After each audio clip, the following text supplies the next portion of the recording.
Dah. Nah, di vertex 9 yaitu kita nilai minimumnya itu 2,2. Nah, kita lihat vertex 9 itu berhubungan dengan vertex apa saja, yaitu hanya vertex 10. Maka nilai dari vertex 9 ke vertex 10 itu ditambahkan, jadi 2,2 ditambah 0,2 itu sebesar 2,4. Nah, sedangkan vertex 10 itu tadi kita sudah mengetahui nilai jaraknya itu sebesar 2,2. Nah, kita pilihlah nilai yang paling minimum itu dari 2,2 atau 2,2 atau 2,4. Maka nilai 2,2 itu nilai paling minimum. Maka kita tetap tulis 2,2. Sedangkan nilai vertex yang tidak berhubungan dengan vertex 9 secara langsung, maka nilainya kita turunkan saja, yaitu di vertex 8 yaitu sebesar 2,9 dan vertex 6 sebesar 3,3. Nah, kita pilihlah nilai yang paling minimum untuk titik awal kita bergerak lagi, yaitu di vertex 10 yaitu yang nilai paling minimum sebesar 2,2. Nah, kita lihat di vertex 10 itu vertex mana saja sih yang berhubungan langsung dengan vertex 10, yaitu di vertex 9 dan vertex 5. Sedangkan vertex 9 dan vertex 5 itu kita sudah mengetahui nilai yang paling minimumnya. Maka vertex 10 tetap yang tidak berhubungan langsung dengan vertex 10, maka nilainya tetap diturunkan saja, yaitu vertex 6 dan vertex 8 kan tidak berhubungan langsung dengan vertex 10. Kita pilih nilai yang paling minimum dari vertex 6 dan vertex 8, yaitu di vertex 8 nilai yang paling minimum yaitu sebesar 2,9. Nah, kita lihat vertex 8 itu berhubungan dengan apa saja, dengan vertex mana saja, yaitu hanya berhubungan dengan vertex 3. Dan vertex 3 kita sudah mengetahui nilai yang paling minimumnya berapa. Lanjut, karena di sini tersisa hanya vertex 6, maka vertex 6 adalah nilai yang paling minimum yaitu sebesar 3,3. Nah, tadi kan kita mencari jarak yang paling terpendek dari vertex 1 ke vertex 10 ya. Nah, kita lihatlah jaraknya kita lihat dari vertex 10 itu nilai minimumnya itu di 2,25. Nah, jadi 10 bergerak sebelumnya ke 5.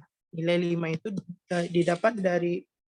didapat sebesar 0,61. Jadi kita lihat nilai di 1 itu berapa, yaitu nilai 0. Jadi didapatkan rute terpendeknya itu adalah 1, 5, dan 10.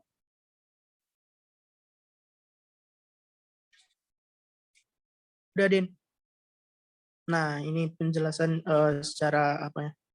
Jadi didapatkan rute terpendek dalam pengambilan sampah, karena grafik itu diambil dari jurnal, itu tentang membahas pengambilan sampah di Kota Merauke dari titik 1 ke titik 10, didapatkan hasil sebesar rutenya itu dari 1, 5, 10 dengan total jarak tempuh sebesar 2,2 km. Udah. Tahu lagi? Baik, selanjutnya algoritma Floyd-Warshall. Pada algoritma ini digunakan untuk mencari jarak terpendek atau shortest path untuk setiap pasangan vertex atau nodenya. Biasanya algoritma ini menggunakan matriks bobot sebesar n kali n, di mana n merupakan jumlah dari vertex tersebut. Dalam usaha untuk mencari lintasan terpendek, algoritma ini memulai iterasi dari titik awalnya, kemudian memperpanjang lintasan dengan evaluasi titik demi titik hingga mencapai titik tujuan dengan jumlah bobot yang seminimum mungkin. Lalu di sini merupakan langkah-langkah atau mekanisme dari logaritma Floyd tersebut, di mana langkah awal yang harus dilakukan untuk menentukan shortest path yaitu membentuk atau merepresentasikan graf ke dalam sebuah matriks n kali n. Di sini terdapat W di mana W ini merupakan W0, lalu ada K sama dengan 1, I sama dengan 1, J sama dengan 1. Lalu untuk mencari shortest path, kita juga membutuhkan di mana WIJ ini merupakan matriks, di mana apabila W atau matriks WIJ lebih besar daripada WIK atau matriks WIK ditambah WKJ, maka pada matriks tersebut boleh ditukar.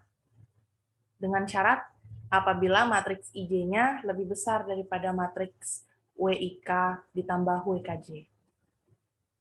Lalu di sini juga ditentukan bobot-bobotnya, di mana pada bobot matriks yang telah ditentukan atau dituliskan pada graf dengan vertex lebih dari 7 akan berbobot 0 apabila I sama dengan J.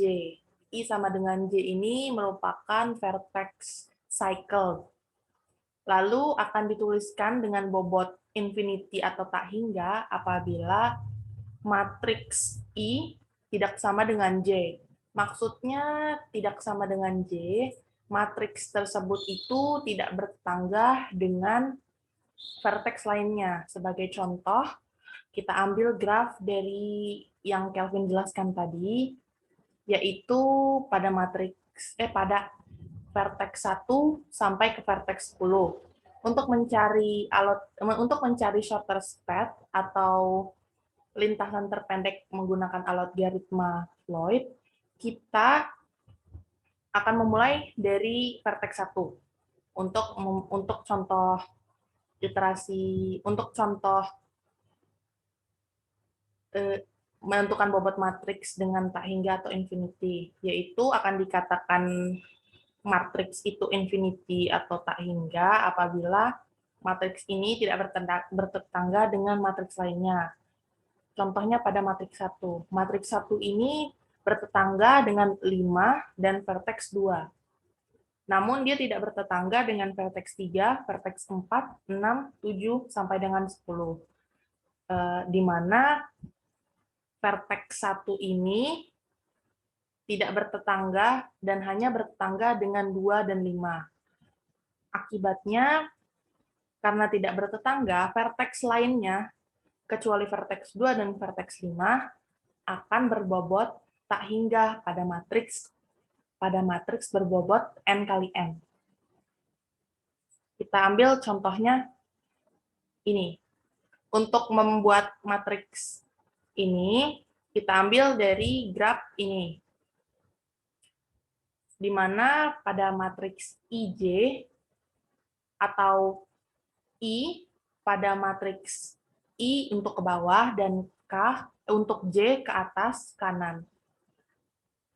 Pada matriks 1 ke 1 itu berbobot 0 dikarenakan tidak terdapat vertex cycle. Makanya di sini disebut 0. Lalu pada matriks yang berbobot tak hingga ini merupakan matriks yang tidak bertetangga. Lalu setelah didapatkan matriks yang sudah direpresentasikan dari graf tersebut,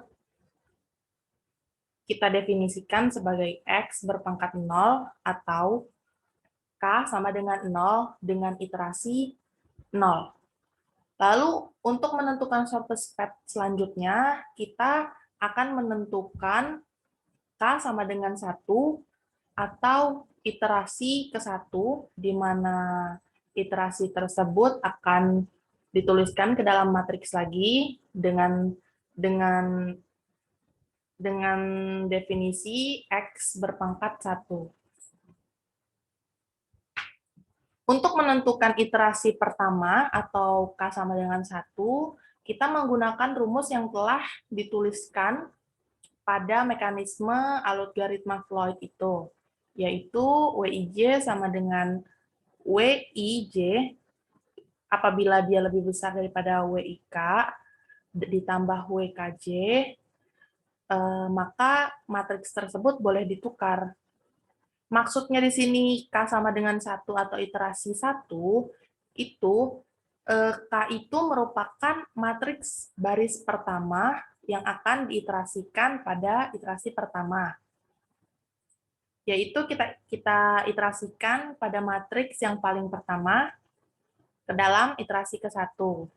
Yaitu pada matriks 1 ke 1 sama dengan 0, dan 0 ditambah 1, 0 ditambah 0.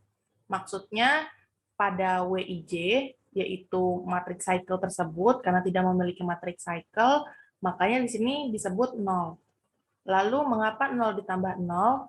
Karena pada matriks IK atau matriks I pada iterasi K, yaitu matriks I, yaitu yang berjumlah 0, ditambah dengan matriks KJ, di mana matriks KJ ini juga beriterasi 0, yaitu 0, maka 0 ditambah 0, hasilnya tetap 0. Lalu di mana lintasan terpendek pada matriks barisan pertama ini? Yaitu yang paling kecil berjumlah 0. Lalu kita lanjutkan pada matriks 1, 2, di mana pada matriks 1, pada matriks barisan 1, dengan kolom kedua, itu tuh kita masukkan ke dalam persamaan pada matriks IJ, yaitu 1,6, lalu matriks IK, seperti yang tadi sudah dibilang, kalau matriks IK merupakan matriks yang berbobot 0, ditambah dengan matriks KJ. KJ merupakan matriks dengan iterasi pertama, yaitu iterasi yang paling atas ini, yang pertama dengan J. J merupakan matriks 1, 2, karena WIJ. Maka diambil 1,6. 0 ditambah 1,6 tetap 1,6. Pada kedua iterasi ini, manakah yang paling kecil? Yaitu 1,6. Maka ditulis 1,6.